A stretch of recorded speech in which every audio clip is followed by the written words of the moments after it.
Sensation Station Network. All right, welcome back to the Live Exchange. I'm Dr. Pamela, and we are talking about co-parenting. There's so many dynamics to it, and I know for those of you who haven't yet had children or don't plan on having children, don't count this show out, because that doesn't mean this doesn't apply to you, because what happens if the love of your life just so happens to have children? Suddenly, this applies to you. So on joining us today is Caroline Smith, and she has had some experiences with co-parenting. I myself have had some experiences, so we are shamelessly coming at you today as experts on the matter, because we both feel like we've kind of mastered this thing and we've kind of got it figured out, and I do understand that there are different dynamics that make it more difficult in some situations than others. So but I think in both of our cases there were definitely a fair share of some major challenges that we've had to figure out how to overcome in order to, and not to say that we fully arrived and that there will never ever be challenges again, but that's just part of the nature of it. So. It is. It's an everyday kind of thing that you have to figure out as you're going. Right. It's like dieting. It's like, well, when you're trying to eat right and exercise right, it's a day-to-day. I've got to plan for this. I've got to think about this. I've got to be conscious about my decisions. Yep. So tell us a little bit about who you are and why this topic is even applicable for you. Okay. So I am lucky enough to be the executive editor for a wonderful publishing company, Tandem Light Press. And I have 3 children, all with the same ex-husband. And we've really had to kind of figure out how to navigate this whole co-parenting thing. And we happen to do it, right now he actually lives down close to Savannah, so we do it with miles and miles, hundreds of miles separating us. But there was a lot of anger and a lot of resentment and a lot of emotion right after we split up. And as is natural in most divorces. And I looked at a lot of what of other divorced parents I had seen, kind of out in the public, and you just kind of expect there to be bitterness and resentment. And I knew going into just our divorce that I did not want that to be the character, the nature of our relationship. And one of my best friends, her mom, was such an inspiration to me because she had a great co-parenting relationship with my best friend's dad, and they had been divorced as long as I knew her, and I've known her since I was 4. Oh, wow. And so I really wanted that to be kind of the example that I set for my kids. And my sister also, who doesn't have children, had a great friendship with her ex-husband when they got divorced. And so I looked at the people that were immediately surrounding me, and I was going, that's what I want. I want this kind of peace. So how do I get to that? Yeah. It doesn't. It's not just a decision that you make and then it happens. Right. You really have to work on it a lot. And so as I was going through this journey with my kids, my oldest is 10 and my youngest is almost 2. She'll be 2 on Sunday. And I found out I was pregnant with her 2 weeks after my ex left. Ooh. And so I navigated that whole pregnancy and the newborn stage and everything pretty much on my own with the help of my wonderful and amazing support group. But at some point I was kind of inspired to write about it. So I wrote a book called Perspective Parenting, and it talks a lot about just taking a look at the perspective that you're in of the parent, and it really is geared towards single parents, but it could be for any parents, but kind of talking about my own personal journey and how I got to where I did and the techniques that I used. And a lot of it had to do with meditation and talk therapy, and finding this kind of forgiveness that I needed not only for him, but also for me, and to kind of be able to move forward with that. So, so you're pregnant with 2 other kids, doing this kind of by yourself, and you decide, I'm going to write a book. Yep. I have nothing else to do, so. I like to stay busy, but I also just had all these thoughts, that I was like, and people had asked me for years with my oldest, they're like, how have you managed to raise such a well-rounded child? And I'm like, well, it's not just me, it's my village, that had a lot of support from other adults in my life. But it was really important to me to be able to tell other people what I had done, to kind of say, you know what, this is normal. It's okay. If you need to work and have your kid watch TV for 20 minutes, it's okay. Well, a lot of people don't think that way. They Yeah, don't think exactly. They think, oh my they don't God, think that that's okay. I'm a terrible parent Yeah. because I'm letting the television be the babysitter. But if Right. you have to take a conference call, you have to take a conference call. Yeah, And you might have yeah. to apologize and say, I'm so sorry, my kids are in the background, but I'm going to go somewhere where it's kind of quiet. Right. And so, in addition to doing being an editor for a publishing company, I also have my own business, and I do essential oils, and I'm also a Reiki practitioner, which is universal healing energy, and I also teach classes on meditation. So there's a lot of practical sides to what I do, but I also kind of am, really holistic health is a passion of mine. Okay. So that's kind of where a lot of this is coming from, and seeing a lot of it was very spiritual too. So there was a lot of different ways that I kind of and techniques that I used. It wasn't just one thing. Right. It was kind of a lot of different things that we came into and said, this is how I'm going to make this work. So. This is great. And we're going to have to delve into a lot of those different areas that you talked about, because that's all really important, I think, and it's essential, in keeping your mind right. If you're walking around feeling guilty about how you let the kids sit in front of the TV, that's going to impact your mood and your parenting, your interactions with them. Absolutely. So it all is related. So, but we're going to first get into trending topics. Primary election. Lack of diversity. Gas prices. Michael Jackson. Trending topics. Right, so what's trending? Bill O'Reilly is trending. Bill O'Reilly. We love Bill O'Reilly, right? No, not so much. I don't know. I'm not speaking for you. I'm speaking for me. He's all in the news, and not necessarily because he wants to be. But he has been let go from Fox, and this is as a result of numerous sexual harassment charges over the years that, from my understanding, have just been kind of swept under the rug and, paid people off, and this didn't happen, that didn't happen. And it's interesting because a colleague of mine actually was on his show at one point and talked about how icky she felt on the show. I can't even imagine. And now I really want to go back to him and be like, okay, now tell me, because now knowing this, so it's interesting. There is a headline this morning that just came out maybe an hour ago and this is from CNN, so you know how CNN and Fox are, the relationship is. But they're saying that the Fox News payout to Bill O'Reilly will be tens of millions of dollars. Have you heard anything about that? I haven't. Okay, but I can't say that surprises me necessarily. Yeah, I'm going to follow this because I definitely want to know more about this. But 21st Century Fox and O'Reilly's representatives will not acknowledge the existence of a payout. A confidentiality agreement limits, what the two sides can say. So it's speculation, and I don't know, but. Well, Fox News is losing anchors rapidly. Yeah. We've lost 3 big ones in the last couple months. Who? Tommy Lahren. Okay. Megan. Yes, or Kelly. Yes. Yes. And now Bill O'Reilly. Yeah, that's right. Oh gosh. I don't know what's going on. They're going to be looking for some new personalities. I don't know if they'll like me very much. So that's what's trending, and I really don't have much else to say about it. So I think that's probably enough. It's pretty cut and dry. It is what it is. So we're going to come back and we're going to talk a little bit more about this co-parenting. And one of the biggest questions I have is what you do when you're well-meaning and you want to do the right thing, but the other person doesn't, because that's usually the challenge that I hear from parents. And so we're going to talk about that when we come back. Live Exchange.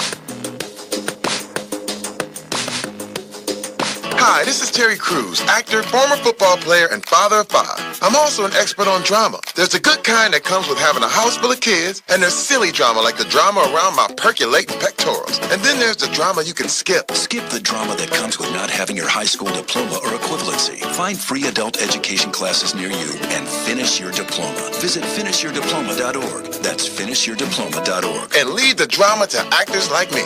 Brought to you by the Dollar General Literacy Foundation and the Ed Council. When it comes to saving money, don't act like a baby. Goo goo gaga. Be the boss and make a budget. I'm the boss, baby. You're the boss of me. I am the boss of you. Are not. M2. Are not. M2. Need a little help? Aren't you going to do any work? I'm very busy delegating. Create a personalized savings plan We could share. You obviously didn't go to business school. and get other tools and tips at feedthepig.org. Brought to you by the American Institute of CPAs and the Ad Council.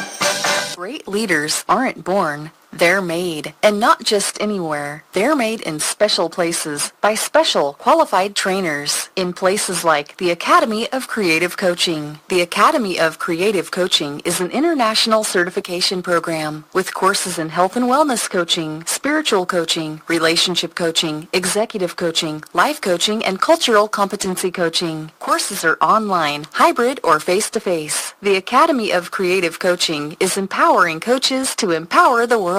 Make a positive change in yourself and the world. Go to academyofcreativecoaching.com. Station.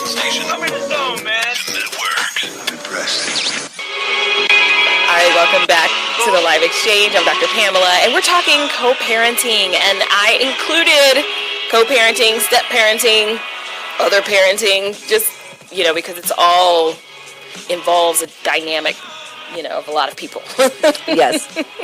So one of the things I talked about during the break is, what happens when, you're well-intentioned, you want to do the right thing, and the other person really isn't cooperating. I mean, you can't force somebody to co-parent with you the way that you think co-parenting should happen. So what's the role? What do you do in that kind of situation? So for me, I actually had my ex was out of the picture for a long time, and I wasn't sure I wanted to let him back in the picture. But basically what I kept doing was giving him opportunities and saying, I'm reaching out to you. This is what I'm saying. Mm-hmm. I'd like you to be involved in our children's lives. That's up to you, whether you want to take that step or not. But I just kept an open mind. And so for me, you can't force anybody to do anything. And you're going to have so many emotions that are involved around this that have nothing to do with your children and everything to do with the adults. And so you have to get past that. And forgiveness is a huge, huge part of this. Mm-hmm. And like I said earlier before the break, not only do you have to forgive your ex, you also have to forgive yourself. Forgive yourself for what? Any wrongdoing that may have happened in the relationship. I think it's really easy to point fingers and place blame at other people. But it takes a lot of introspection to look at yourself and say, but this is my part of the relationship that I caused to have happen. Right. Or this was my, fault in the relationship. A lot of people really struggle with that, especially if they feel like, well, that person used to abuse me, or that person cheated on me, or that person abandoned and neglected me. I've had several of those happen, at least as far as the abandonment and neglect. And, it sounds like I'm trying to trump myself up or something to say you have to be the bigger person and just forgive. It doesn't matter what they've done to you. What you have to think about moving forward is what you want their relationship with your children to be like. But what's the role that a person plays in terms of forgiving themselves and being partially responsible for it when they were the ones who were victimized or treated wrong? It's really hard. And I think often you have spouses or ex-spouses who won't come up to you and say, I'm sorry. So you have to, without them eliciting an apology, you still have to forgive them somehow.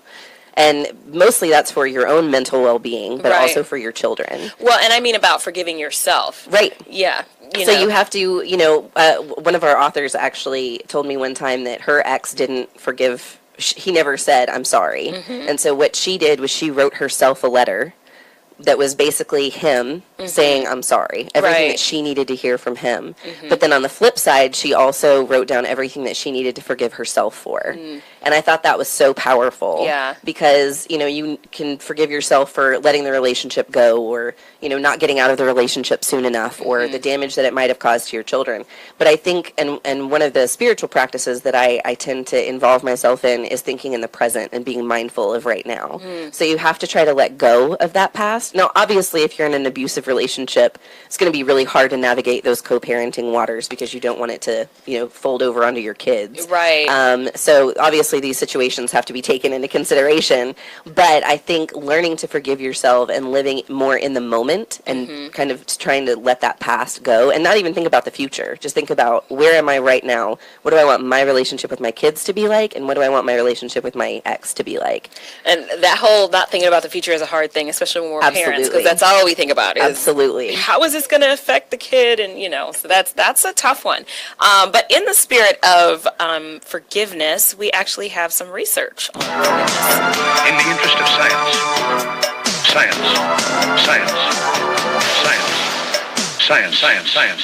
Okay, so this research comes from an article in Psychology Today, and it's by Dr. Ryan Howes, and he's looking at this from the standpoint of therapy, but 4 elements of forgiveness. And so forgiveness doesn't happen easily or quickly in a lot of cases. Sometimes it may, sometimes it may not. But when we have something as emotionally trying and tumultuous as a divorce or a breakup of a relationship in which you had kids, forgiveness is not an easy thing to do. And so in this article, he talks about the 4 elements of forgiveness. And the first one is to express the emotion. So be willing to talk about it, and here I'll just read, it says, whatever the crime or injustice or violation, the forgiver needs to fully express how it made him or her feel.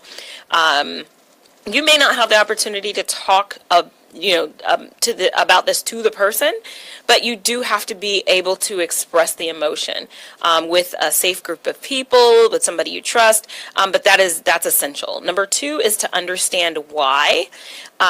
So our brain will continue to search for some explanation until it's satisfied. It's human nature. We just want to know. So wanting to understand why is number 2. Number 3 is rebuild safety. The forgiver needs to feel a reasonable amount of assurance that the act won't reoccur. And then number 4 is letting go. This is a very difficult part. I wrote a whole book on it.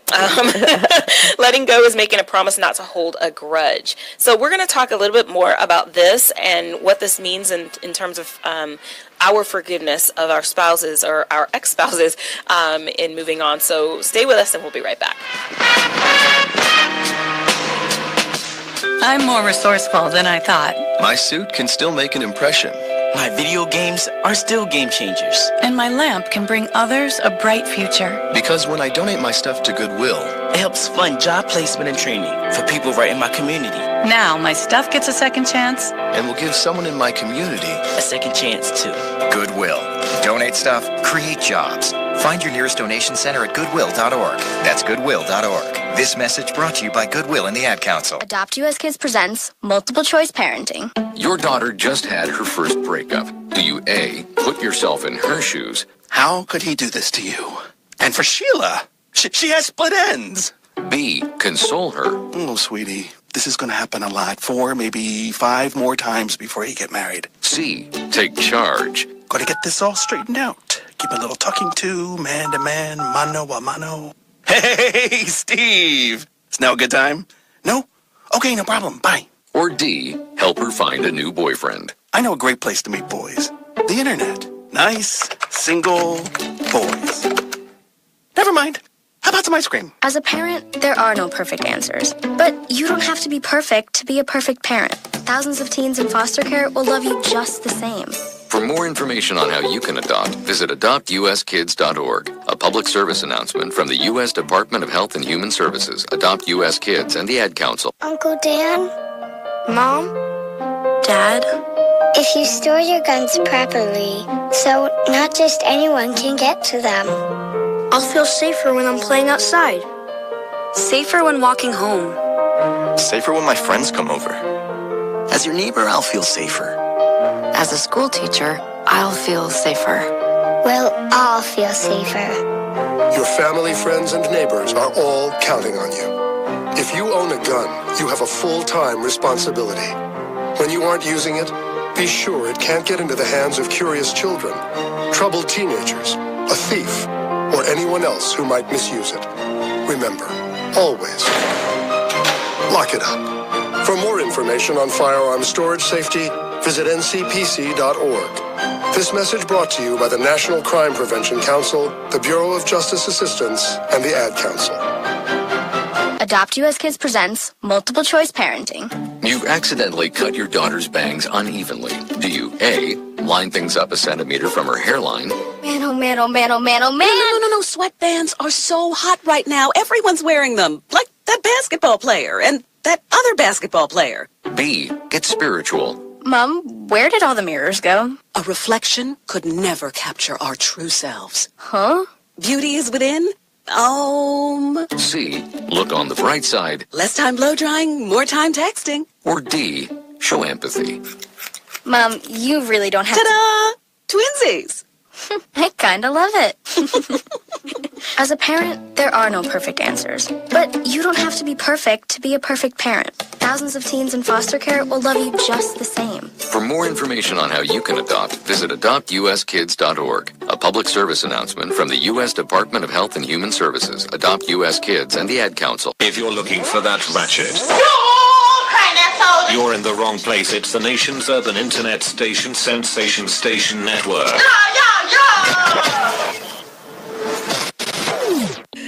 All right, welcome back to the Live Exchange. I'm Dr. Pamela, and I'm joined by Caroline Smith, and we are talking co-parenting and all of the different beautiful dynamics that come along with it. Absolutely. Yes, and so right before the break, we were talking about the research and what the research says about forgiveness. And one thing I love about research and being a scholar is there is research about everything. We have to study it. We have to learn more about it. So the 4 elements of forgiveness that I shared in the last, before the break, was first express the emotion, then understand why. So for us to be able to really get an understanding of why this happened, analyze, rebuild safety, and let go. What are your thoughts about those? Do they seem to kind of resonate or make sense? I think they do, and I think that something that, is at least in the first of those 4 is that we have to account for grief too. And grief is something that, we experience after the death of a loved one, but a divorce really is a death of a relationship. So you can expect to go through all of those stages of grief. Right. And I think that parallels really well with number 1, which is feeling and expressing all of those emotions. So don't forget that you're going to go through all of those different stages of grief in expressing these emotions. Right. And I personally find talk therapy invaluable. And so that was something that I utilized for myself and also for my oldest child when her dad left. Because I wanted to make sure that, she wasn't feeling anything. And so I brought her into that as well. And so that's something I think you have to gauge with your child and the age of your child too. Right. Because what I think a lot of people forget is that this is not just about them. This is about their children as well. And the other spouse is experiencing something too. They're experiencing feelings and emotions and the same kind of grief, just maybe in a different way. And nobody's going to experience that grief at the same time. So you have to kind of go through all of those things. But I mentioned to you during the break that I think number 3 is probably one of the hardest that people go through, which is feeling that security. Yeah, again. 3 is rebuild the safety. Yep. Rebuilding that safety net is so hard, and that's something that inhibits future relationships if you don't rebuild that security. Right. So somehow you have to find that. Yeah. And sometimes it feels like grasping at straws. Like, how do I do this again? Like, how do I get into another relationship with another adult and not feel like my children are at risk or like I'm at risk? Right. And so, that again is something that I would say talk therapy is great for, and talking to other people, but also identifying within yourself, what do I need in order to feel like I have that safety net again? Right, and when people see rebuild safety, a lot of times we might think, oh, that's rebuild safety with that person who we need to forgive, but it spills over into all other relationships. Right. Yeah, and it doesn't even necessarily have to be an intimate relationship. It could be relationships with parents and siblings and friends and colleagues and everything. It kind of spills over into everything. So I think kind of identifying that within yourself, and especially if you're feeling negatively, why am I feeling this way? And that's an important technique that I use in meditation. But I think that so many people just kind of want to feel it, but then not do anything with it. Yeah. So it's really important to hit these 4 steps at some point. You know, there's no time frame on this. Yeah. But I would say try not not to get involved in another relationship until you feel like you've gone through these 4 steps. Right. Because otherwise you're doing yourself and your next significant other a complete disservice. Yeah, and you know, and your children as well. You know, so if Absolutely. you have this, you know, kind of overall sense of where you don't feel safe, where you don't feel that you can trust people, you're really kind of dictating the next steps for your life. Yeah. And so it is really important to take the time to get through this. The letting go. I mean, if you can imagine somebody not having gone through these stages, which we see quite often, and they are engaging in the co-parenting process, you know, what does that look like? And fraught with disaster. Yeah. Fraught with complete disaster. Yeah. I think that there's a total lack of communication most times when these things haven't been established. And I think that there's mostly just anger and bitterness and resentment and constant arguing. And what most people will tell you for your children is that they need a low conflict environment and they need stability in order to move forward in their own lives without having their parental conflicts come into play. Right. So that lack of not only stability but also conflict, if they constantly feel like they're in the middle of both of their parents whom they love, that's really going to be a problem for them, you know, growing up. Who do I trust? Do I trust mom? Do I trust dad? Mom talks badly about dad. Dad talks badly about mom. I feel stuck in the middle. Right. So obviously with younger children, that's not necessarily as much of an issue as it is with older children, but they know, and they understand, and they see things. Well, and they get used to it. They do, you know, and they think that that's normal. Right. And so what they also begin to do, so when they're younger, they're getting used to hearing dad doesn't like mom, mom doesn't like dad. And as they get older, the good, beautiful middle school years, they start to realize, I can play this. Absolutely. Play both sides against the middle, and they will, especially in middle school. Because we've taught them exactly how to do it. Yes. So, and then we want to blame them. Yes. Yep. So, you know, so I see a lot of, unfortunately, more often than not, it's great that you had some examples of people who separated, went their separate ways, divorced, and they figured out how to still be cordial and how to respect and honor each other. My situation was opposite in the sense that I didn't have people who divorced.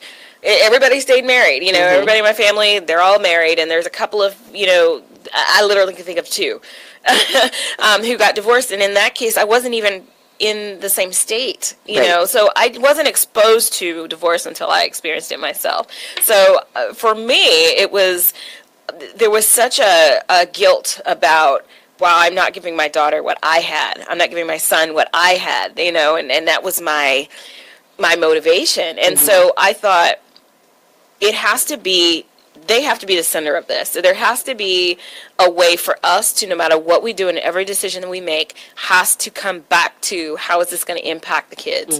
And, you know, and that wasn't always easy because during the divorce process, there is this whole, you know, element of forgiveness that needs to happen, and emotions were high. All kinds of stuff happened, and I have to say that it took a lot of patience, and I don't know his position and what he did mentally and emotionally. I know that he did a lot in terms of trying to get spiritually grounded and all of that. I think he said he went to therapy, and I said for myself, I went to therapy as well, but I know that I had to be very patient with his emotions and a lot of prayer. It was constant prayer about, you know, that we will kind of figure out how to come together in this, and we did. It took years. It took maybe 3 years. It took us about 2 years. Okay. To kind of, like, you know, after everything was said and done. And we're coming up on 3 years since he left, and our divorce was just final this past November. Okay. So we you know, we're in that liminal space for a long time. Yeah. But there's definitely, you have to give it time. Yes. You know, and that's why so many people who immediately get out of a relationship get into a relationship, and I'm thinking, just give it some time. Yeah. You know, you have time. Right. And you also don't want to bring other negative influences in that you haven't addressed within yourself into another relationship that then your children are seeing. Right. So I think that's a huge component of it too. And I do think that everything needs to come back to not only what's best for the children, but what's best for our family as a whole. Because you will always be a family. Yeah. You will, you know, people have a hard time people with don't that. understand that. And I have had people say to me, You only have to worry about him until your kids turn 18. And I'm like, no, there will be weddings. There will be grandchildren. Yes. We're in it for the rest of our lives together. We right. made a commitment, and that was our children. Yep. That is so true. Well, we're going to get into the balance challenge. Keeping your balance with Dr. Pamela. Dr. Pamela. Dr. Pamela. Okay, so this week's balance challenge, it's going to be an actual challenge. I want you to, and this is particularly for those of you who are involved in a co-parenting situation, a step-parenting situation, in which there are some challenges. I want you to pay close attention to your actions this week and how you respond, and not even how you respond in the physical sense, but how you respond mentally and emotionally to different situations that happen throughout the week. So maybe there was a misunderstanding in who was supposed to pick up the kid, or maybe there was, you found out that the kid stayed up way too late at the other parent's house. I want you to pay attention to your response in those kinds of situations, and take the time to have a respectful conversation with your significant other. And this doesn't have to be triggered by a situation, but I challenge you all to have a check-in with your significant other this week. I keep calling them significant others, but you know what I mean, right? Former spouses. The co-parent, yes. I challenge you, so just scrap everything I just said. I challenge you to have a check-in conversation with the co-parent in your life, and just check in. See, if you guys can find common ground on some things. Even if you already have a positive connection, it's a really good idea to just have a check-in every now and then, just to make sure that you both are, on the same page and doing the right thing as it pertains to the kids and their health and well-being. So that's your challenge for this week. We'll be right back.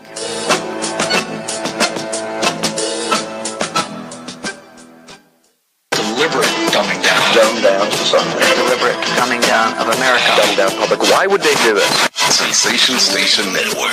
Radio, not dumb down. Major key alert. Life is like school. You will be tested, so pass it. Learn the real major keys to getting to college at GetSchooled.com. Brought to you by Get Schooled and the Ad Council. Adopt US Kids presents Multiple Choice Parenting. You accidentally cut your daughter's bangs unevenly. Do you A, line things up a centimeter from her hairline? Man, oh man, oh man, oh man, oh man. No. Sweatbands are so hot right now. Everyone's wearing them. Like that basketball player and that other basketball player. B, get spiritual. Mom, where did all the mirrors go? A reflection could never capture our true selves. Huh? Beauty is within. C, look on the bright side. Less time blow drying, more time texting. Or D, show empathy. Mom, you really don't have Ta-da! Twinsies! I kinda love it. As a parent, there are no perfect answers. But you don't have to be perfect to be a perfect parent. Thousands of teens in foster care will love you just the same. For more information on how you can adopt, visit adoptuskids.org. A public service announcement from the U.S. Department of Health and Human Services, Adopt U.S. Kids, and the Ad Council. Great leaders aren't born. They're made, and not just anywhere. They're made in special places by special qualified trainers in places like the Academy of Creative Coaching. The Academy of Creative Coaching is an international certification program with courses in health and wellness coaching, spiritual coaching, relationship coaching, executive coaching, life coaching, and cultural competency coaching. Courses are online, hybrid, or face-to-face. The Academy of Creative Coaching is empowering coaches to empower the world. Make a positive change in yourself and the world. Go to academyofcreativecoaching.com. When I grow up, I want to be a new pair of blue jeans. When I grow up, I want to be a kid's first computer. I want to be a warm place on a cold day. Football I want to be stadium. a bike that races around the country. I want to be a bench on a forest trail. When I grow up, I don't want to be a piece of garbage. And if you recycle me, I won't be. Give your garbage another life. Recycle. Learn how at iwanttoberecycled.org. Brought to you by Keep America Beautiful and the Ad Council. 1 in 7 Americans will struggle with addiction during their lifetime. Want to know how you can help? Go to heretolisten.com for tips and tools to help turn addiction around. A public service announcement brought to you by the Ad Council. You don't usually get a stock tip from a 16-year-old, but I'm here to tell you about a different kind of stock. It's called Better Futures, a stock for social change that's not about making money. Instead, you invest to help students like me go to college. This is beyond a simple donation. It's the opportunity for America to invest in its kids and take an active stake in the future of the country. The return on your investment isn't money. What you get back is knowing you protected our potential. So one day, that potential can grow up to become surgeons and architects, executives and engineers, people who can change the future just by being a part of it. My name is Alicia, and I'm your dividend. Invest in better futures with UNCF. Visit uncf.org/invest. A mind is a terrible thing to waste, but a wonderful thing to invest in. A public service announcement brought to you by UNCF and the Ad Council. And so a new American industry has been born. Sensation Station Network. All right, welcome back to the Live Exchange. I'm Dr. Pamela, and I'm joined by Caroline Smith, and we are talking about co-parenting. The last thing we were looking at is really forgiveness, and I could spend a whole show on forgiveness. Absolutely. Because, we struggle with it in a lot of ways. For me, even when, I think I tend to forgive more easily than other people, but then I fool myself because I realize just because I'm willing to smile and be cordial in that person's presence doesn't mean I've forgiven. Yep. I discovered later other ways that I have been affected or that I'm still struggling with forgiveness because they may say or do something that is really frustrating, and I am somewhere off on my own lamenting about it. Mm-hmm. And they're fine. They're living their life, doing their thing. So we often can overlook the fact that we haven't necessarily forgiven. But that is, to me, foundational for any kind of parenting conversation that we would have, co-parenting. Agreed. Yeah. So forgive. First step, forgive. And that's probably the hardest step. It is. And it's something that's gonna take a long time.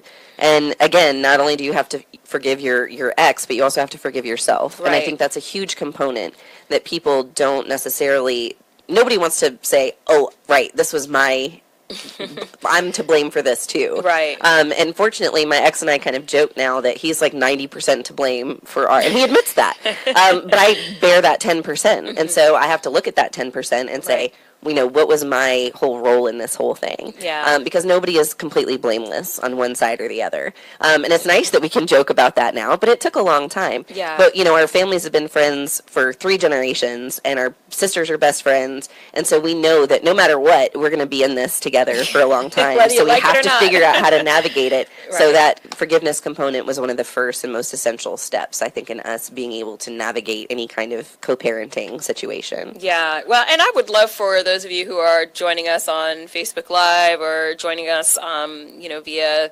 TuneIn or, however you're joining us, to chime in on your experiences with forgiveness and the ways in which you've struggled with it and the ways in which you've overcome and have been able to forgive. You can give us a call at 678-613-5857 or leave your comments on our Facebook Live. But yeah, I'd love to hear different strategies for and even situations for how you've dealt with forgiveness. It is not an easy thing. And I think that the most important part of it is to be patient with the process. Mm-hmm. So both of us have said that it's taken several years to get to that point of feeling like, okay, I think we can work together. I think we can make this happen. And so allow that. If you're just getting in it right now, you're in the midst of divorce, or you are just, finalize the divorce or whatever, and you are just fresh in the process, expect for it to take a couple of years before you find that flow in the parenting process. It's not reassuring, I'm sure, but you need that time so that you can kind of reshape who you are, outside of that relationship. The kids need time, the ex needs time, so that is an essential part of this whole process. And not only that, but I think too, kind of understanding that even if you forgive someone, that doesn't mean they're not going to piss you off or frustrate you in the future. Right. There are going to be other situations, and so you have to have patience with that as well and say, I just need to breathe. I need, let me go meditate or something. Let me go pray and let me just center and figure out, I'm stuck with this person, and I hate to put such a point on it like that, but you are. You are. And sometimes it's several times. In my case, I see my daughter's father like 3 times a week. Right. So. And when I see my kid's dad, it's usually for long stretches at a time because he's so far away. So like he's down in Tybee, and we were just down there for a week. And you can't get away from each other, So you have to figure. We're on a 3-mile island, so you have to figure out how to make it work. Yeah. And we were always really good, even in our marriage, about not arguing in front of our kids, and that's something that we still institute today. So if we're frustrated about something, we have to wait until the kids go to bed, and then we can fight about it if we want to. Right. But usually by then, we've both cooled off enough that it can be a discussion rather than an argument. Yeah. So just keep that in mind as you're going. It is a process. It does not happen overnight. It doesn't. And as you said, there are times that they're going to piss you off. You're going to piss them off. And so you have to be okay with that. I mean, the fact is you didn't make it work in the relationship. So, there are obviously things that, vices about one that irritate the other. So that's not going to necessarily, go away. It's not. I know that I piss my ex off, a few times a week, maybe not that often, but he handles it well. And because I know him, I can tell when something I've said or done has possibly rubbed him the wrong way, but he has chosen, as I have chosen, to choose our battles. So I would say if we want to look at different hashtag principles from this conversation, it might be forgiveness, and then it might also be choosing our battles. Well, not only that, but also know when to let it go. Not in addition to choosing your battles, just know when to say, you know what, this is not something we're going to agree on. Yes. We just need to move forward. Right. And just kind of move on from there. But on the plus side, you don't have to live with this person anymore. And if you can kind of reframe the relationship from a marriage into a friendship, then I think that makes it a little bit easier to navigate too, because then you can say, all right, I wouldn't put up with this crap from one of my girlfriends. Right. So is this something that I need to address with him, or is this something that I can just say, I'm not going to go there. Right. And I think that can kind of be your gauge. If you would not let a really close friend say or do something like that, then address it. Right. But if you would let it go in that situation, then just let it go. And the key is how you address it. But Absolutely. We'll get into that too. But first, we have Love Notes. Love Notes with Dr. Pamela. All right. So this week's Love Notes is really a combination. I am just going to do a collective question because I've had several people approach me with this challenge, as well as I've seen this be a challenge for people. And so the Love Note is really about how do we deal with spouses or ex-spouses. I keep saying spouses. How do we deal with ex-spouses who, or I'm sorry, the new relationship that comes in, the new relationship that you've established that has a hard time with how well you and your ex-spouse get along. So you get along well. If you need something, they've got your back. You've got their back. In my case, like I said, we're collaborating 3 times a week on picking up my daughter from school and all of that. So we are very connected, and any new relationship I get into is going to have to understand that. But I've had several people ask me questions about what do I do to help the new relationship understand that we're good, and you're probably going to be involved with that person too because they're a part of our lives. I'm asking you, yeah. Well, I think that a lot of communication is very necessary. I think that trying not to talk badly about your ex as much as possible to that new relationship, because of course that's going to come up, and of course it's going to happen. What went wrong, and right, exactly. But trying to be less negative about it and not taint it, because you're exactly right. This new person is going to have to interact with your ex. So, and you're telling them everything that they need to know about how they interact with them. So if you're negative and, just blasting them the whole time, that's the impression that they're going to come in with. Right. And that's not to say that you need to curb yourself around this new person, but obviously that relationship is going to take some time coming into. And just like with most, single parent situations, I think it's good to wait, kind of have a waiting period before you even introduce your children to this new person. Right. So I would say the same thing about introducing the ex to this new person. And I don't know if you've seen, but there's this thing floating around on Facebook these days where it's this picture of soccer parents' jerseys, and one of them says stepmom, the other one says dad, and then the kid's in the middle, and then the other one says mom, and the other one says stepdad. So it's all four of them there together to support this one child that they have. I love and that. I read an article about them, and the mom was in the delivery room with the stepmom when she had the new baby with her ex-husband and his new wife. Wow. And it takes work. You kind of have to say, all right, this is how I want to go into this. This is my plan of attack, if you will. I want everybody to be able to get along. So how do I need to facilitate that? Right. And you really do shoulder most of that burden because you can't, anticipate how your ex is going to respond to this new person in your life. Yeah, because they may still not have really accepted moved the fact on, that this is right? over. Yeah. Exactly, and you don't know how you're going to anticipate a new person in your ex's life, and there's bound to be some jealousy and anger and all of those feelings kind of coming up again. But being open with yourself and also open with your new person, I think is going to help to kind of navigate that as smoothly as possible. Yeah. So just lots of communication, and if I will not hesitate to say, if your new person can't handle what's happening with the ex, or that you guys have a good relationship, then that's not the person that you need to be with. Right. Because you need to find someone who's going to be open to facilitating a co-parenting situation, and it's not then just 2 co-parents; it's 3 or 4 co-parents that you're kind of you have this tribe of people who are all rallying around the kids. Yeah. And that's as it should be. Right. And not everybody has to get along all the time. There are some kind of idyllic co-parenting situations, and not all of them are going to be that, and some months are going to be harder than others. But really being open and honest with yourself and your new person and your ex and saying, this is how I'm feeling about this. I'm not okay that he did this. I'm not okay that she did this.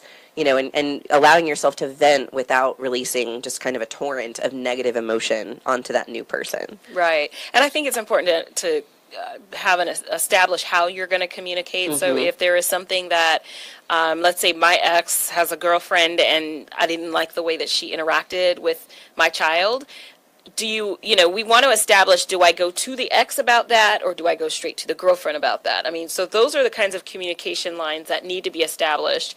I don't think there's a universal law No, there's for not. how it should happen. Everybody's going to have different boundaries. Right. And, I also think, though, too, in kind of that waiting game, like, my ex and I have kind of established, like, nobody meets the new person until we're like ready to get married. It really needs to be that involved. Yeah. Because I don't want to bring people into my kids' lives who just are gone in 3 or 4 months or a year even. Right. And I don't want the same for my ex. Like, I don't want him saying, hey, kids, this is my girlfriend, and then she's gone 3 weeks later. Because those relationships are so tenuous, and there's so much fighting for attention with the kids.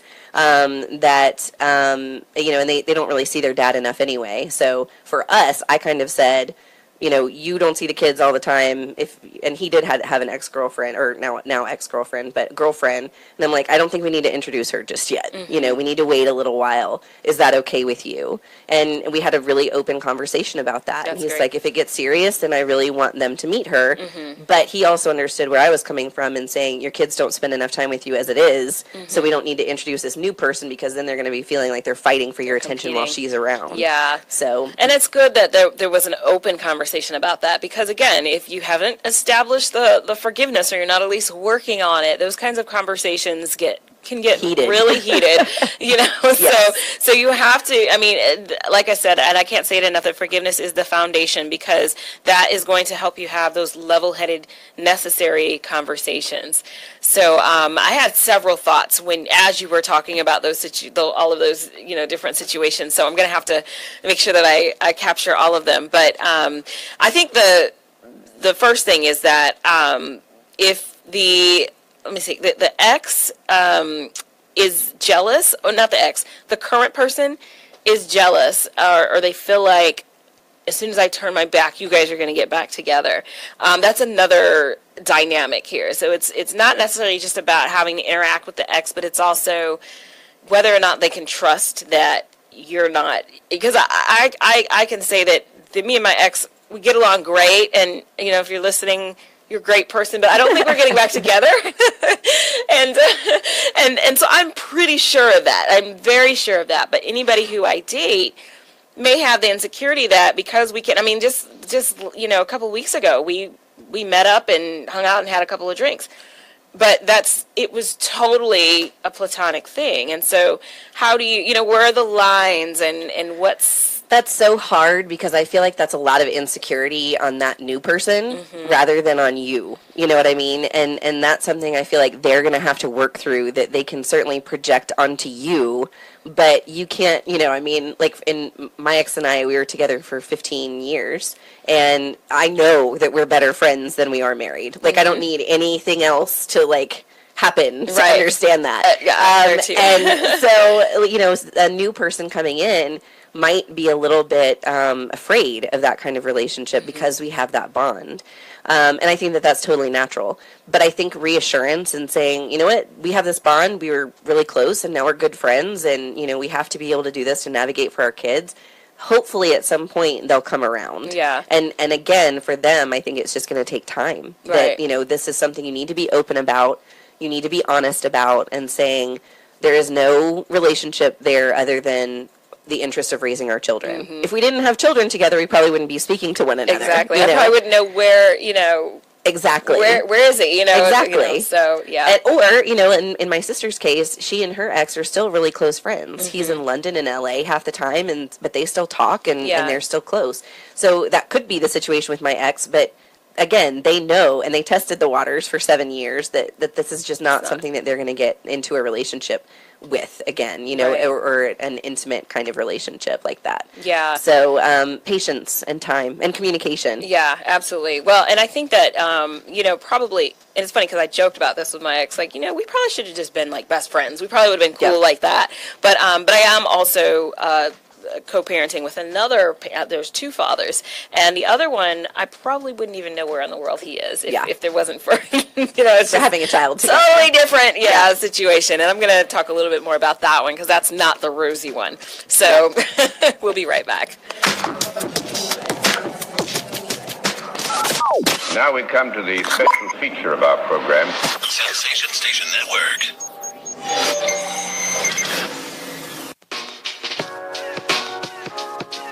All right, welcome back to the Live Exchange. I'm Dr. Pamela, and we're talking co-parenting. We're at the top of the hour, and there's just so much to talk about. I feel like I'm like, okay, let's get that in. But, and I also would love to have this show with a male, who's primarily parenting as well, just to kind of get a sense of his experience. But I'm joined by Caroline Smith, who is doing a pretty good job of co-parenting. I hope so. and the holistic health expert. And so we are just delving into all of these topics. And the last thing that I was saying was that, I have, in my case, my kids are from two different fathers. So the first relationship was when I was in college, and then that didn't work out at all. It was not good. And then after I got married, probably when my son was 6. And so my daughter comes from that marriage. So the co-parenting relationship with my daughter's father is phenomenal. It's, we have a good understanding, we collaborate, we work together. Anybody who I end up with, I would want them to have the same kind of co-parenting understanding with any co-parents they have, if that's the case, or to at least have that same philosophy so that they are understanding and receptive to the situation. In my other situation with my son's father, it's really not a collaborative situation. For the most part, I raised him with very little involvement with his father, and the times that he did want to be involved, there was always some level of drama that came, around that. So for me in that situation, I had to learn how to grit my teeth in the presence or in the midst of that conversation and do the venting after I got off the phone. Because I tried, there were times where I tried to get him to understand or get him to see, and then I would end up in tears. And I remember the last time I ended up in tears, my son was about 4, and I decided, and he's now 21, so this was a long time ago.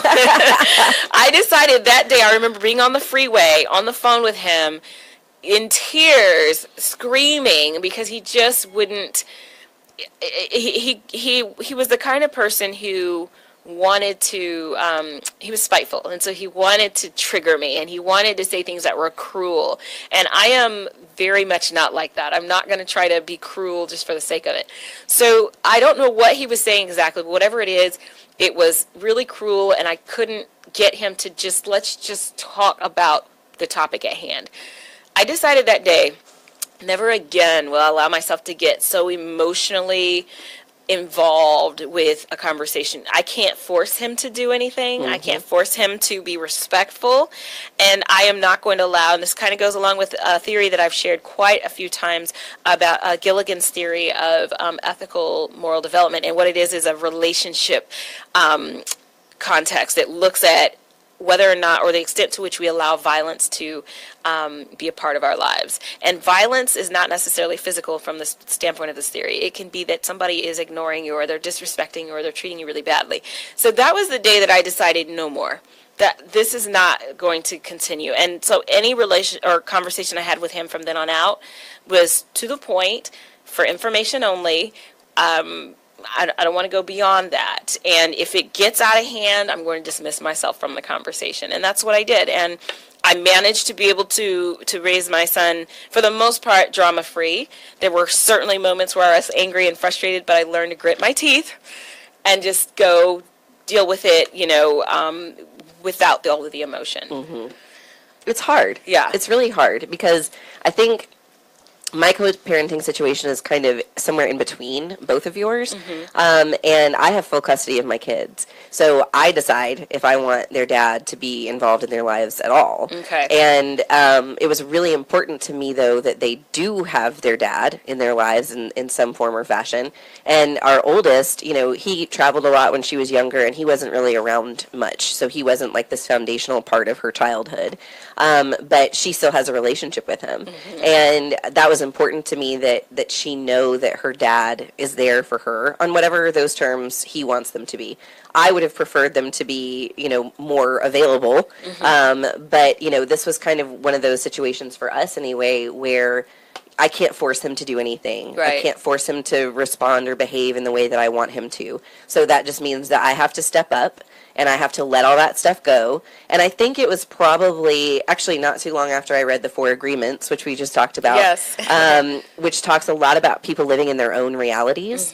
And once I read that and kind of realized, this is the reality that he's coming from, and this is the reality that I'm coming from, and those two things may never merge together. Right. So I just have to let it go. And I also stopped expecting him to be this person that I expected him to be in our marriage. And that helped a lot. Yeah. Because I just was finally able to kind of accept him for who he is. And in our marriage, I kept finding myself trying to change him, or wanting him to do things differently, or fit into this mold of whatever expectation that I had. And that was my own fault, you know? Right. But then finally just kind of going, he's going to do his thing, and I'm going to be okay with that.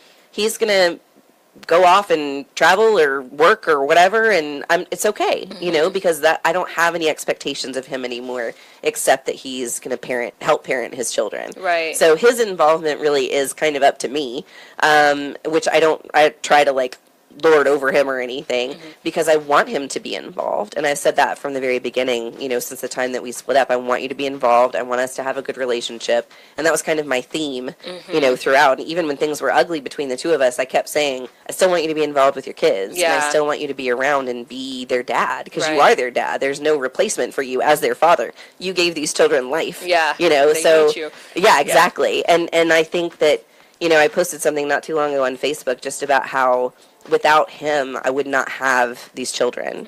And so going into my relationship with him in a spirit of gratitude, without being taken advantage of, Yeah.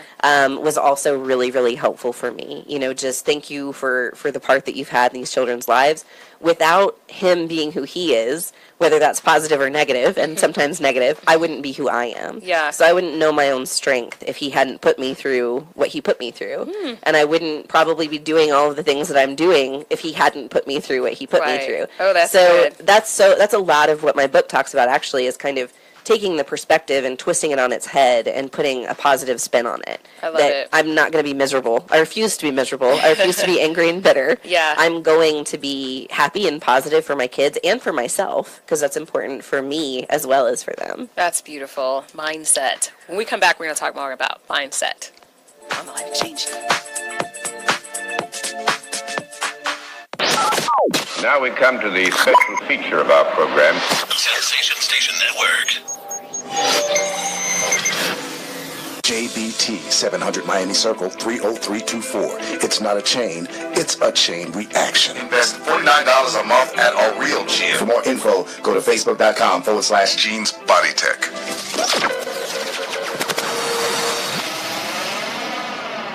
I am an American soldier. I'm a warrior and a member of a team. I serve the people of the United States and live the Army values. I will always place finish first. I will never accept defeat. I will never accept defeat. I will never quit. I will never leave a fallen comrade. I am disciplined. I am disciplined. Physically and mentally tough. Trained and proficient in my warrior tasks and drills. I always maintain my arms, my equipment, and myself. I am an expert and I am a professional. I stand ready to deploy, engage, and destroy the enemies of the United States of America in close combat. I am a guardian of freedom and the American way of life. I am an American soldier. I am an American soldier. I am an American soldier. There's strong, and there's Army strong. See what it takes at GoArmy.com. You don't usually get a stock tip from a 16-year-old, but I'm here to tell you about a different kind of stock. It's called Better Futures, a stock for social change that's not about making money. Instead, you invest to help students like me go to college. This is beyond a simple donation. It's the opportunity for America to invest in its kids and take an active stake in the future of the country. The return on your investment isn't money. What you get back is knowing you protected our potential. So one day, that potential can grow up to become surgeons and architects, executives and engineers, people who can change the future just by being a part of it. My name is Alicia, and I'm your dividend. Invest in better futures with UNCF. Visit uncf.org/invest. A mind is a terrible thing to waste, but a wonderful thing to invest in. A public service announcement brought to you by UNCF and the Ad Council. Marie Callender's knows that you may not have time to roll out dough for a perfectly flaky crust that's made from scratch, or enough time to mix vegetables with all white meat chicken and a homemade gravy. She knows you may not have a moment to crimp the edges of your favorite chicken pot pie, but Marie Callender's does. And when she's done, all you need to do is find time to grab someone special, sit down, and savor. Marie Callender's, it's time to say. So, I'm a dog, and I just got adopted by this new human guy, and I'm starting to wonder how he got along without me. I mean, okay, something as simple as walking around the block. He's got this leash thing, and he puts me on one end and him on the other, and I'm just taking him around. I think he's afraid of getting lost. Without that leash and me guiding him along, I don't think he'd find his way back home. But it's kind of cute. A person is the best thing to happen to a shelter pet.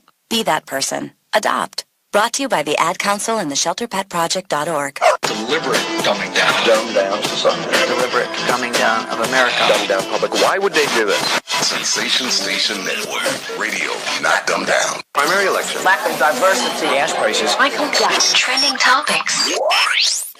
All right, trending topics. So the topic that has been trending since the weekend is the it ended up in a suicide. Stevie Steve, the guy who is in Ohio, Cleveland, and a lot of us who have family in Cleveland were like, oh, well, gosh. And what he did basically was, and this is kind of related to relationships, but he basically went randomly and shot this man on Facebook Live, or whether it was on Facebook Live or the other story is that it was recorded and uploaded to Facebook. Regardless, he wanted the world to see it, and he had threatened that he is going to, or has already killed several other people, which never really showed itself to be true, thankfully. But we were all worried that he's going to go on this killing spree. Initial parts of the story was that he was going to do this until his ex-girlfriend called him, or until his mother called him. The last time he saw his mother, he told her, this was Saturday, he said, "It will be a miracle if you ever see me again." So Saturday he knew, and this happened Sunday, that he was on the verge of doing something really, That's not just snapping then. That's like premeditated. It's premeditated. Yeah, and he did say, "Oh, I just snapped." Well, if you're conscious of the fact that you snapped, then you probably didn't snap. Yeah. So what's interesting is I the researcher that I am, I dug a little bit into this to just kind of get some more information. And the girlfriend, I think her name is Joy Love, or Joy something. Mm-hmm. And she had, when she talked to the police, she said, we really didn't have any big dramatic thing that happened. And so according to police reports, it wasn't like a tumultuous relationship or anything like that. It was, very surprising to her that this happened. When it first came out, my first thought was, oh my God, this is a domestic violence case. I immediately labeled it as domestic violence because though it wasn't her that he killed or that he attacked, it was a form of intimidation to make her call him. Well, not only that, but he said he made the gentleman, whose name I've forgotten, I'm sorry, his victim, say her name. Yes. Right beforehand. And he was like, I don't know who she is. Right. So now, depending on how she processes this information, she knows that her name was the last name that was spoken when this happened. That's so traumatizing. Yeah. So to me, so when, I was writing, with a friend when we were talking about this, and, and I said, this is domestic violence. And he said, what do you mean domestic violence? What do you mean? I said, well, it's a form of intimidation. This is, and I don't know. I just thought the case is just so unusual, and it's so eerie. The fact that it was Erie, wasn't it Erie, Pennsylvania, that he was, I think so, found, somewhere around there. Somewhere, yeah. And for him to go, so the way he finally got caught was he went to McDonald's for fries and nuggets, and the people there stalled him and said his fries aren't ready yet. I would have been terrified. I would have too, especially knowing that he's armed and dangerous, which is how the cops, labeled him. Right. But how brave and amazing of them to have the forethought to go, oh my gosh, that's the guy. Can you pull up here and wait for your fries, please? So we're going to keep you here in our establishment so that, and knowing that you are looking or potentially looking for random people to shoot. And I can't even imagine. I don't even know if I would be that brave. I probably would have gotten in my car as the employee and been like, I'm going to go to the... or lock yourself in the office or something. Yeah, it was just incredibly brave, and wow, that they did that. So so there are situations that, with potential with exes and that kind of thing that I don't know if those two had children together. Would she want to have, there's situations where, is it safe to co-parent? Is it safe to have that other parent involved in the child's life, and how do you make that decision? So I know there are a lot of people out there who are in that kind of situation where it's just not a reasonable option to have on the table. Do you have recommendations for people in situations like that where the parent is just not safe for the children or for yourself to interact with? I think, yes, and I think that unfortunately happens a lot. And I'm fortunate in the county that I live in, they provide a facility where you can go in and drop your children off, and they're social workers there, and they will sit with your children until the other parent comes in, and then it's a visitation. Okay. What am I trying to say? They watch them while they interact. Okay. And so they're still allowed to interact with the children, and they can still see the children, but you don't have to put yourself in that situation. You don't have to be there. Okay. You're required to, I think, drop them off 10 minutes beforehand, or they have to sit and wait for 30 minutes or whatever. So there definitely are still ways to have, your other parent involved if you choose to. Okay. In most cases that I'm aware of, especially in cases of domestic violence, usually the victim has sole custody and parenting rights over the children, and so it's really up to you whether or not you want your ex involved in your children's lives. And unfortunately, you have battered women syndrome where they feel guilty for not having their children or their ex involved. Right. And in those kinds of situations, I think therapy is. You have to. I mean, it's almost a must. And also for the children. And, to see if, you can ask as a condition of divorce to have a psych evaluation if that's necessary in certain cases. You can also ask as a condition for co-parenting that they go to therapy. And that it's kind of court mandated. Okay. So you can talk to your attorney, in these different situations and say, this is what's going on. What do I need to do? And, I want my kids to be safe, but I also want my kids to know their father. But then you kind of have to say, well, why? Like, why do you want your kids to see your father if it's not necessarily a safe environment for them to be in? Or mother. Either one. or other guardians in the family, too. Right. True. So, just all of these obviously have to be taken on a case-by-case basis. But I do think that therapy is huge in these situations, especially for the children, especially if they've witnessed domestic violence, especially if and that could be verbal abuse, not just physical abuse. Right. It could also be emotional abuse, if you're dealing with a psychopath, not a psychopath, excuse me, a narcissist or a sociopath. And so, all of those things need to be brought out, and I think it's especially important for women and men in these different situations who are dealing with these people to understand what they're dealing with. Let's touch on narcissism for a second. So, we talk about the most extreme, somebody who has threatened our lives, has beat us up, has, those kinds of things. I talk about it like it's just common, but we talk about those from the extreme standpoint. But narcissism is something that, we may just kind of dismiss as she's just being a jerk or he's just being a jerk. Where there may be some real issues with somebody being narcissistic. What does that look like in a parent, and how can somebody even deal with that? It's so hard. I mean, really the easiest thing, I think, is to distance yourself from the narcissist as much as possible, if that's possible. What does it look like? What kind of behaviors would a narcissist usually very manipulative, but it will be manipulative and charming at the same time, so you don't necessarily know that you're being manipulated until after it happens. Okay. And so, common. Very common.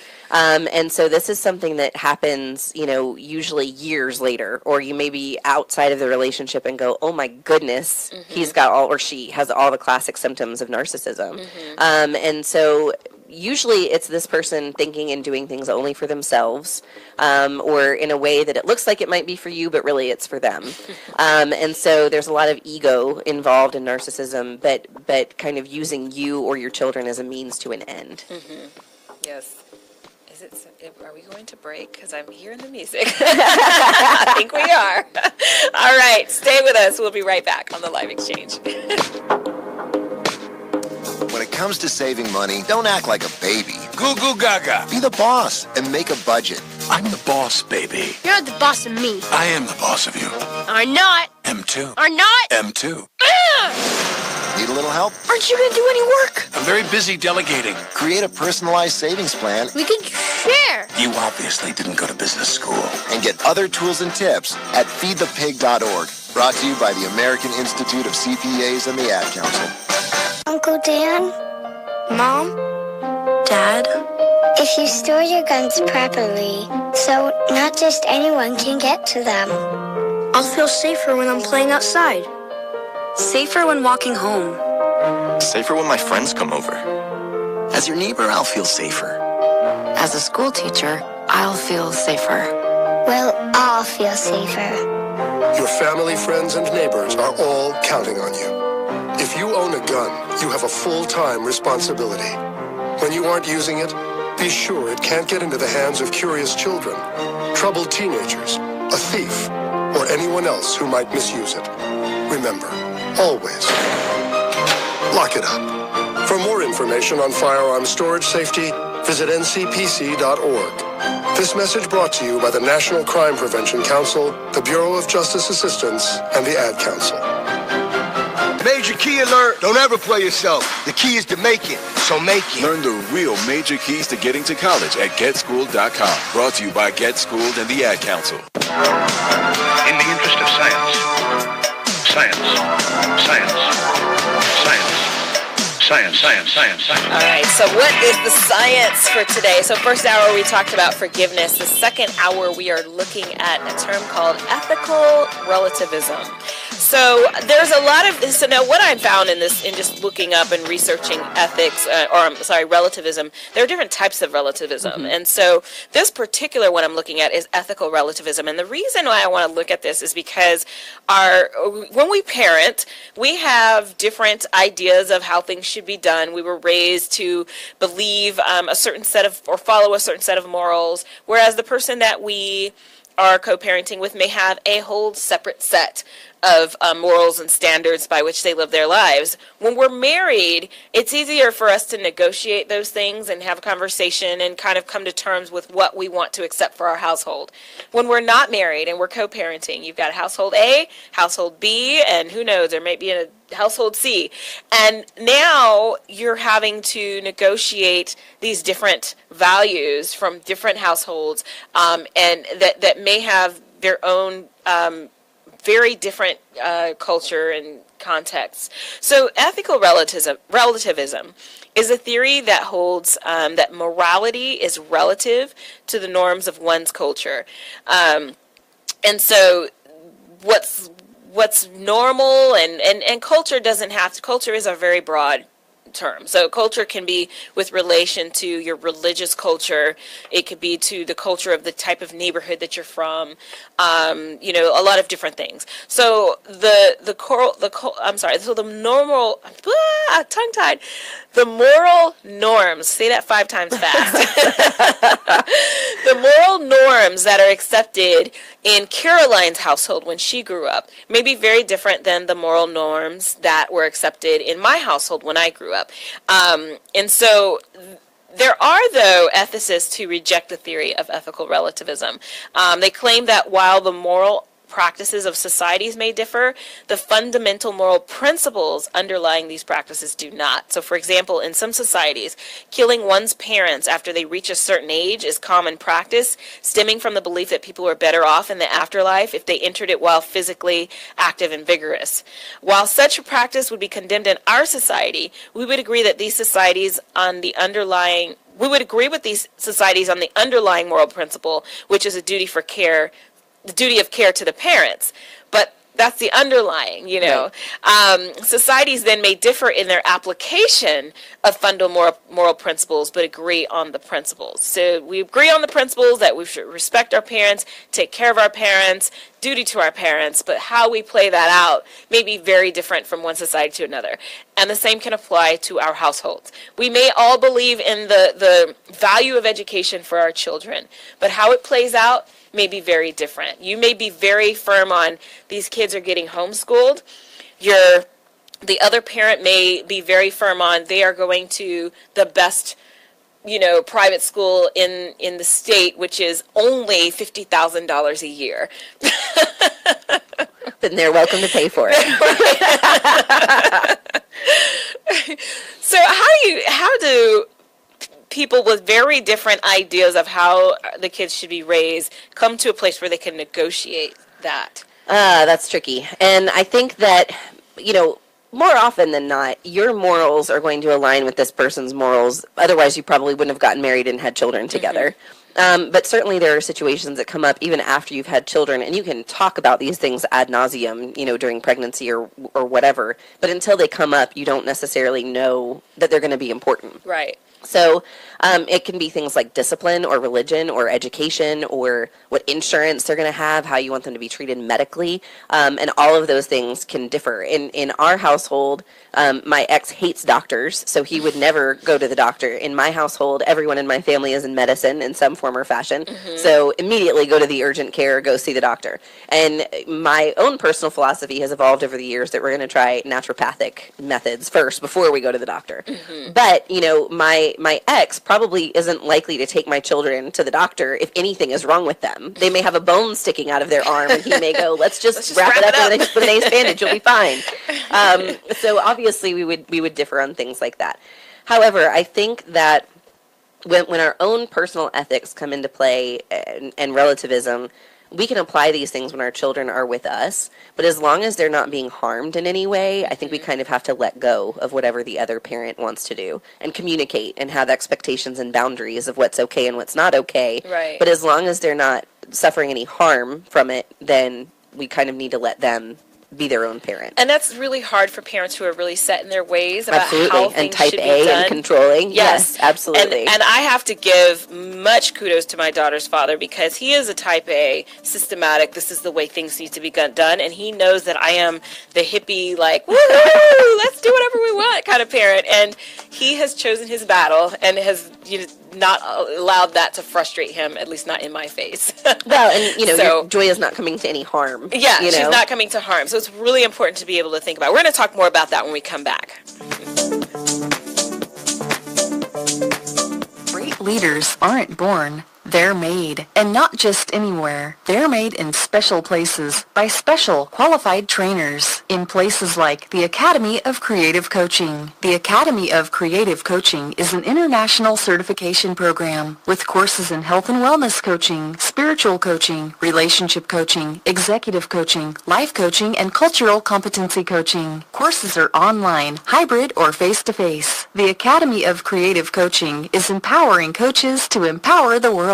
Make a positive change in yourself and the world. Go to academyofcreativecoaching.com. Coming to Tampa Bay, I said we want to win a Super Bowl, and I believe we will. From IamSecond.com. We came close, but never really did win that championship. Former NFL head coach Tony Dungy. At the end of my 6th year, I was fired, and it was one of the biggest disappointments of my life. Next year, I'm in Indianapolis, get to the playoffs, but get knocked out again. And for the next couple of years, it's the same thing. Everyone is saying Colts are never going to win one. And I did wonder, why didn't it pan out the way I thought it would? But I determined that I had to have Christ first, and that everything else came below that, including my own desires. The next year, that ended up being our year to go to the Super Bowl and win it. And it was a wonderful feeling. Every decision I make, I'm going to make it through the lens of Jesus Christ, and He guides us to that ultimate victory. I'm Tony Dungy, and I am second. I am an American soldier. I'm a warrior and a member of a team. I serve the people of the United States and live the Army values. I will always place this first. I will never accept defeat. I will never accept defeat. I will never quit. I will never leave a fallen comrade. I am disciplined. I am disciplined. Physically and mentally tough. Trained and proficient in my warrior task and drill. I always maintain my arms, my equipment, and myself. I am an expert and I am a professional. I stand ready to deploy, engage, and destroy the enemies of the United States of America in close combat. I am a guardian of freedom and the American way of life. I am an American soldier. I am an American soldier. I am an American soldier.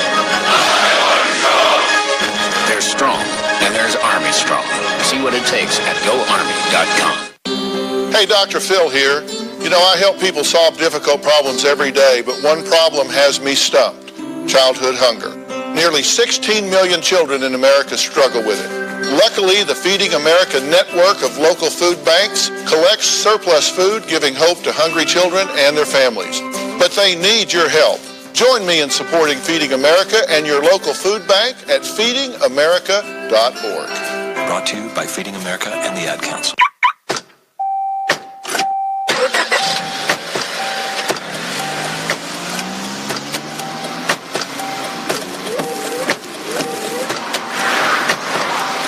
Driving has a rhythm all its own. Don't wreck it with a text. Before you get behind the wheel, silence your phone. Or better yet, designate a texter. For more text-free driving tips, visit StopTextStopWrecks.org. Brought to you by the Ad Council and the National Highway Traffic Safety Administration. I'm more resourceful than I thought. My suit can still make an impression. My video games are still game changers. And my lamp can bring others a bright future. Because when I donate my stuff to Goodwill, it helps fund job placement and training for people right in my community. Now my stuff gets a second chance. And will give someone in my community a second chance too. Goodwill. Donate stuff, create jobs. Find your nearest donation center at goodwill.org. That's goodwill.org. This message brought to you by Goodwill and the Ad Council.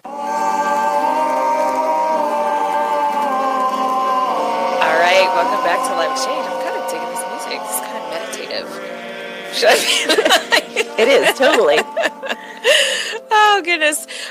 Yeah, so I don't know what in the world we were talking about before the break, but Relativism, yes, we don't want to, and I tend to talk about something and then never come back to it, so that's good. So relativism is, I think, an important concept for us to consider as we're co-parenting. Relativism, again, from the standpoint of realizing that other people have different ways of seeing and perceiving their lives and morals, and being willing to say, you know what, I accept and I respect their viewpoint. Just because I have a different way of going, it doesn't mean that my way is the only way. And so relativism really finds a value in everybody's point of view, from the standpoint of respect, of non-superiority, but I respect that. Now, I don't see how a co-parenting situation can work without that kind of mindset. I don't really either. I think you can try to, there's these helicopter moms that want to control everything. Mm-hmm. And I think that if you have that kind of personality, you're going to want to control everything anyway. And that may be why your relationship didn't work out, So taking a step back and kind of looking at why that's important. It may be important for you to do, and for you to have that feeling of control, and for you to have that feeling of, I've accomplished this because of this. Mm-hmm. But I don't think that it's a rational expectation to have everybody else fit into that mold necessarily. Right. Now, when this person was your husband and you want to dictate and control the whole situation, fine, sure, whatever, or your wife. But once you get outside of that, it really does go back to what I was talking about earlier about just being accepting of who they are. Mm-hmm. And that means accepting them for their faults, and it means accepting them for their parenting, even if you don't necessarily agree with it. Right. But again, as long as your child or children aren't coming into harm in some form or fashion, I'm not saying let them, shoot up or smoke pot every day when their kids are around. No, if you only see your kids on the weekend, then that's not the time for you to be sitting around smoking in your house or having friends over and parties until 2 a.m. Right. So there needs to be a clear understanding that that's not going to happen, Well, and there's the paradox, because on one hand, we're talking about relativism and we're talking about being accepting of other, ideas. And then on the other hand, we're also needing to make sure that our kids are safe and well-rounded. But if our understanding of what safety and well-rounded and secure is, then, that might be a cause for a third party to come in, maybe therapy, conflict resolution, mediation. Well, because you don't want your toddler to pick up a joint that's on the table, that's been left out at somebody's house, or your teenager even. Yeah. I do think that there does need to be some reasonable boundaries and expectations, that you can't just have a free-for-all when the kids are around, and I think that that's reasonable on both sides, and that's something that the court also looks at, and if basically a social worker could come into the house and say, what are you doing? Yeah. Then it's not a safe situation necessarily. No. And both parents can suffer for that. Absolutely. Absolutely. I mean, you can get your kids taken away for stuff like that. Yeah. So nobody wants that to happen, especially if you're trying to co-parent. So I think that means that there's give and take in co-parenting situations, that sometimes if you're controlling, you might have to sacrifice that control in order to have your kids have a good relationship with their dad or mom.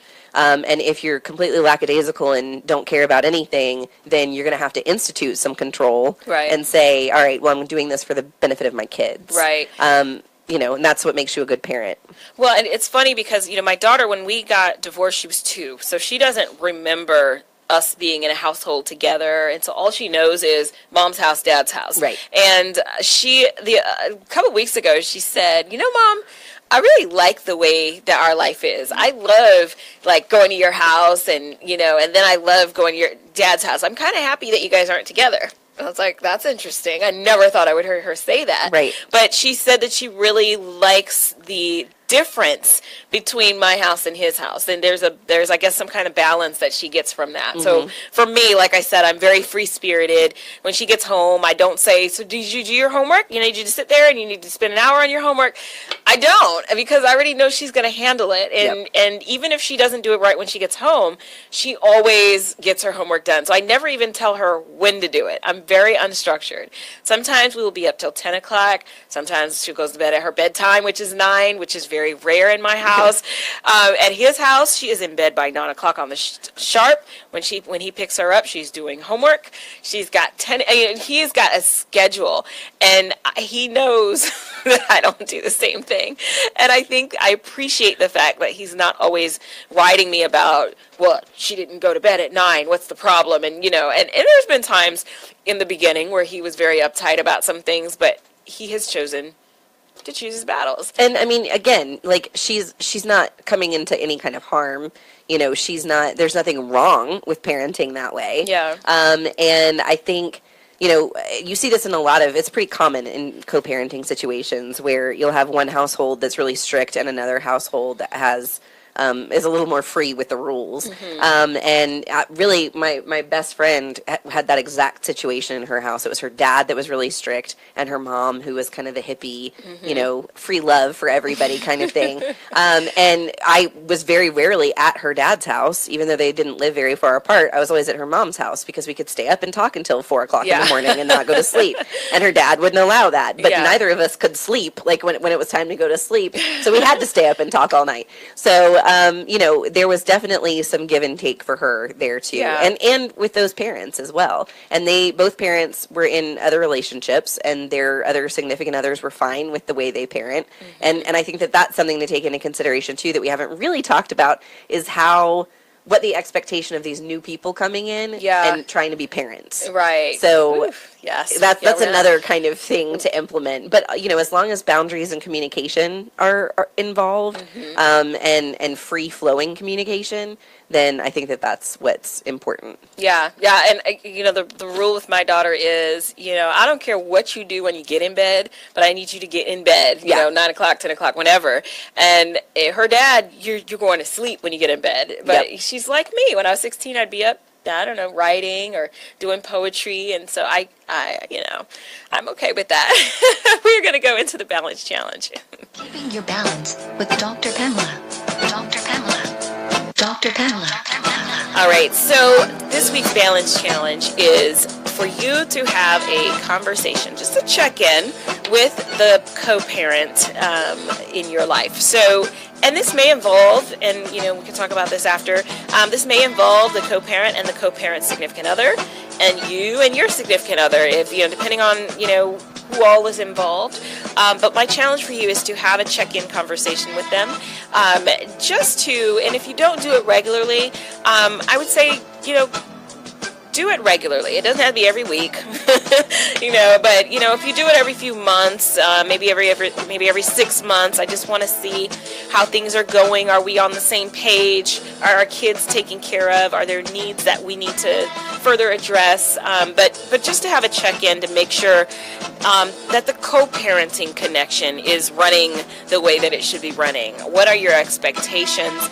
But this week, I want you to have that conversation and check in with us and let us know how it went. That's all. Be right back. My savings are gone. Okay, where were they last? Here, right before I spent them on that vacation to Aruba. Weird. Not weird. Not saving now means no money later. For free ways to save, go to feedthepig.org. This message brought to you by the American Institute of CPAs and the Ad Council. People are always looking to invest in a good opportunity. So what if you could invest in the future of kids, like a stock? Not the kind of stock that's about making money, but a stock for social change called Better Futures. With your investment, it helps students like me go to college. My name is Charles, and I'm your dividend. Invest in better futures with UNCF. Visit uncf.org/invest. A mind is a terrible thing to waste, but a wonderful thing to invest in. Brought to you by UNCF and the Ad Council.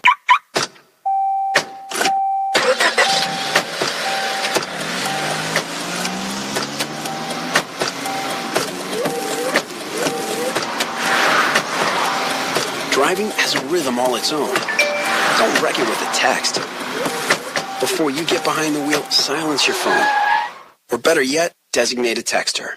For more text-free driving tips, visit stoptextstoprex.org. Brought to you by the Ad Council and the National Highway Traffic Safety Administration. Adopt US Kids presents Multiple Choice Parenting. Your daughter just had her first breakup. Do you A, put yourself in her shoes? How could he do this to you?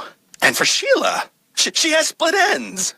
B, console her. Oh, sweetie, this is going to happen a lot. 4, maybe 5 more times before you get married. C, take charge. Got to get this all straightened out. Keep a little talking to, man, mano a mano. Hey, Steve! It's now a good time? No? Okay, no problem. Bye. Or D, help her find a new boyfriend. I know a great place to meet boys. The internet. Nice, single boys. Never mind. How about some ice cream? As a parent, there are no perfect answers. But you don't have to be perfect to be a perfect parent. Thousands of teens in foster care will love you just the same. For more information on how you can adopt, visit adoptuskids.org. A public service announcement from the U.S. Department of Health and Human Services, Adopt U.S. Kids, and the Ad Council. This is big business. This is the American way. Station Network. See ya. All right, welcome back to the Live Exchange. So what you just missed, if you're just joining us, is we're talking about co-parenting, and I issued the Balance Challenge for this week, which is to have a check-in with the co-parent in your life, just to make sure things are going the way that they should be, that the kids are being taken care of, that the two of you are collaborating in the ways that are beneficial to the kids. And then Caroline brought up a good point, that, with regards to checking in, when we establish the agreement for how we're going to parent, maybe during the divorce process, we don't necessarily always stick to that, our lives change. So as our lives change, the parenting arrangement may need to change as well. So this is one of the reasons why it's so important to do that check-in, because, job schedules change, personalities change. A lot of the times when we made those agreements, we did it in the midst of divorce while we were upset. And 10 years later, we're not upset anymore. So now what? And your kids age and Yes. grow, and they can assert themselves into that parenting agreement and say, I don't want to go to dad's house this weekend, Right. And so you guys have to kind of decide as parents how to handle those things together. Absolutely. So those are just some things to think about. I think another common thing that we had mentioned earlier is with regards to wanting the ex to feel the pain.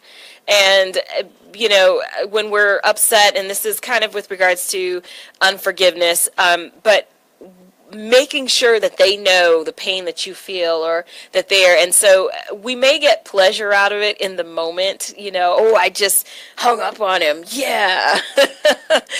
But the consequence of that is the impact that it's going to have on the relationship between the two of you and how it trickles down to the children. Because suddenly now your mood is going to impact the kids, and it's not even just your mood in the moment. It's how you're nurturing that relationship with that co-parent. I think a lot of that has to do with maturity. I have seen so many kids who are more mature than their parents when it comes to co-parenting. Middle school kind of behavior between parents. Exactly. Nana boo-boo, that kind of thing. Like, he hit me and I'm going to hit him back, or whatever. It's just... It doesn't serve any purpose, and it's exhausting to have to kind of constantly think of, what am I going to do this time? And even if you don't, even if it's just something that's spur of the moment, it can really damage the relationship that you've been building or that you've been working on. Yeah. It really can be very damaging. And I think that I will venture to say that it possibly can be addictive as well. Yeah. Once you kind of get in this cycle of tit for tat and this cycle of anger, and next time I know I'm supposed to go drop the kids off, and then that anxiety is starting to just kind of build in you. You're creating sort of a pattern for how you're going to interact with this person from here on out. Somebody has to stop that pattern. Yep. So, and sometimes it's the kids. Yeah. You know, I mean, sometimes it takes the kids, if they're old enough, saying, what is going on with you? Why are you short like this? Right. You know, every time we're going to see dad, or what, you know, what is going on? And, you know, hopefully they have a relationship with you where they can be open and communicative with you about that. But, you know, I think that you don't want that to bleed over onto your kids. Right. And it's really hard to insulate yourself in that when you're feeling all that anger and negative emotions. So kind of spinning that around and saying, how do I not feel this way anymore? Acknowledging it is the first Acknowledging it, yes. role.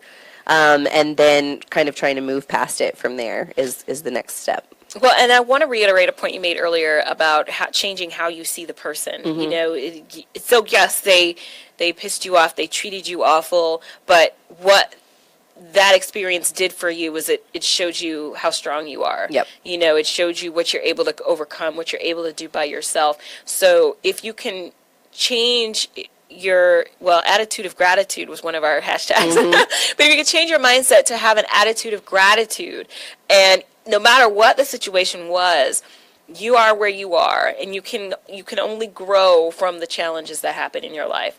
So if it means that you have to force your mind to look at this person as the catalyst for your growth, no matter what they did, that will change tremendously the way that you approach the situation. It really will. And, you know, interestingly enough, like, you know, financial impacts are huge after you have you're married and then you're not anymore, and trying to, you know, figure out that financial path. But for me, it's meant resilience, because my ex is not in a point in his life right now where he can pay child support. And that's a huge impact on my life and my kids' lives.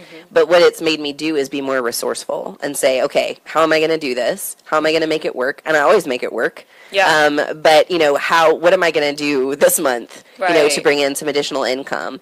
And when he gets to a point where he can pay child support, he'll pay it. So that's a beautiful attitude to have, because with people, you know, I've heard so many people say, well, if they can't pay child support, they can't see their kids. If they can't pay child support, they just, you know, and they are, that's it. But here's what happens.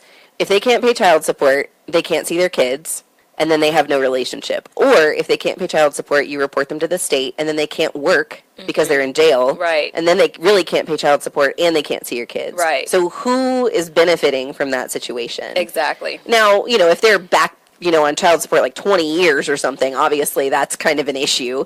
But, you know, give them some levity. Right. Like in you know, stuff happens. Right. And we have to acknowledge that happens and not be totally hard on them and say, no, you don't get any breaks, or you don't get any cuts, or you don't get anything. Because again, who does that benefit? Right. Then they're not going to want to see you. They're not going to want to see their kids if you're being hard on them like that. And so, you know, just doing what's in your best interest, but also theirs. And sure, it would be in my best interest for my ex to pay child support every month. That would be really beneficial for me. But I understand that can't happen right now. Right. And so I just have to be okay with it, because I can't force him to go out and get a job. Now that he's my ex-husband, I don't have any control over any of those things anymore. So I've had to let a lot of that go, to my benefit, I think. Yeah. Because I've learned to be way less controlling than I used to be. But this also goes into accepting who he is now. And he may have always been this person, and I just didn't accept it until we weren't together anymore. Yeah, exactly.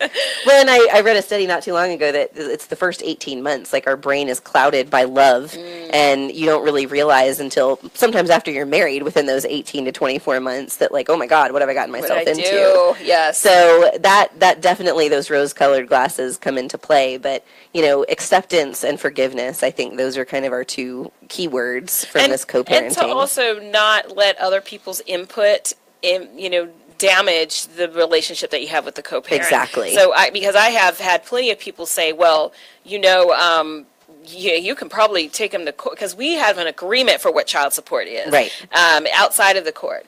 And, they've told me, oh, you can get more if you take him to court and make him pay more. And I'm like, but he is a phenomenal father. Yeah. Anything that is shortcoming, he's going to step in and assist and do whatever he has to do to make sure our daughter is happy. So when both parents' mindset is whatever is best for the child, then you don't need to involve the courts in that process. Well, and I think a lot of people get clouded by what happens, on the outside, and you hear everybody else coming in and saying, oh, you should do this, and you should do this, and take him to court and clean him out, and make him pay alimony and all this kind of stuff. Right. And we hear all of that in an especially stressful and emotional time, but really you do have to sit back and go, what's best for me? Mm-hmm. What's best for our child or children? What's also best for him or her? Mm-hmm. And kind of move forward with those intentions. Yeah. And kind of make it as general as possible, you know, going forward, because things are going to change and situations change. And just like, you know, have some grace. Right. Live life with That's grace. Good. That's good. And try to pull back on the jealousy. Because, you know, as I think about, you know, oh, I can get, you know, much more money from him, and he just went to Dubai, and he just went to, well, you know what? He's allowed to have his life. Yep.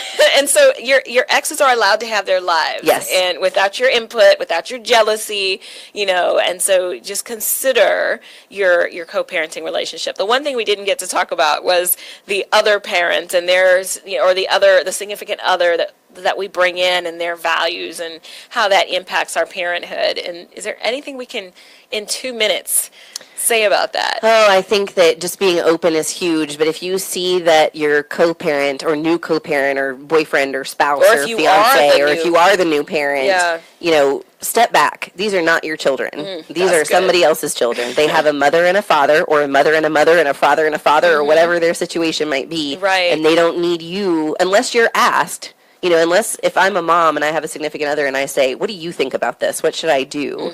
Then, you know, you're opening up and inviting them to comment on parenting. Right. But especially if they don't have any of their own children, I kind of feel like, step off. You're not really welcome unless I ask you, you know, what should we do about this? And then, of course, if you do get married and you have a life together and you're adding it into that tribe of co-parents, then their information becomes invaluable and they become a step parent. And co-parent. I mean, well, and communication is so huge. Huge in all of this. Well, I hear the music kicking us off, so we're going to have to wrap this up, but we definitely are going to have this conversation again. Would love to bring a male into the mix, so if you are a male and you're interested in this topic, contact me. I definitely would love to have you on the show because we need to have the male perspective as well. We didn't even get into the holistic healing stuff, so we're definitely going to have Caroline back very soon to continue this conversation. Thank you for listening to the Live Exchange. Check us out on the liveexchangeradio.com. And remember, it's your life. Love it.